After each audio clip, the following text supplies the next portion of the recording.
everyone, this is Tim from Your 6 Studios. Today in this video I'm going to show you how to buy credits on the Google Play Store on your Android phone. So you can see I have the option to buy 10, 15, 25, or 50 credits. So for some things you might have to add 2 or more of these options. So to get here it's very easy. You just want to go to the Google Play Store on your phone.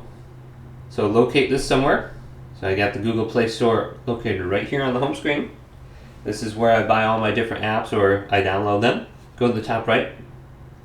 Go to your profile icon, scroll on down to payment and subscriptions right here. Now we can go to payment methods. And then we can go to add credit card, add PayPal, or redeem code.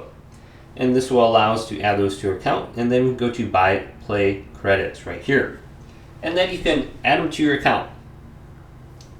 Once you continue this process, you will be able to see your balance on the top. So I entered in a $25 gift card at one point in time, and it says that amount on the top. So hopefully this video did indeed help you out. If it did, leave it a big thumbs up and subscribe my channel down below for more tech videos coming up next on Your 6 Gaming.